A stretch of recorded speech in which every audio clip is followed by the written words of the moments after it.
राज्य में लागू हेब ना नहीं नो डिटेंशन उच्छेद पॉलिसी। केंद्र सरकार नो डिटेंशन पॉलिसी उच्छेद करिसेंती। राज्य में यहां लागू करबानी तर्जमा चली कौन हेले भल हेब तार तर्जमा होउछि।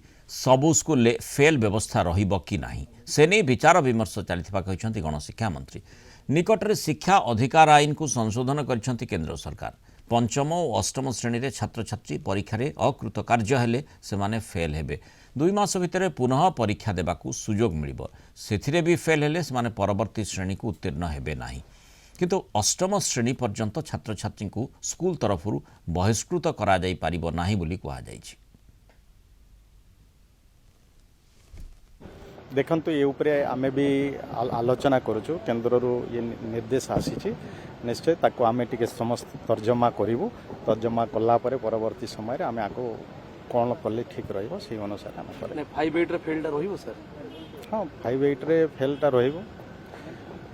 जेहेतु पिला मानको वर्तमान सेमानको जेमती तांको भितरे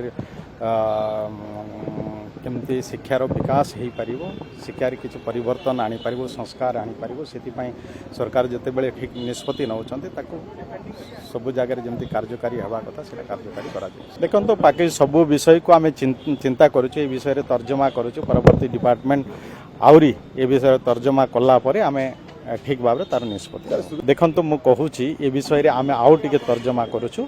आशा करूची आमे आम विभाग द्वारा एटा ठीक निष्पत्ति निया जिवो सेही अनुसार।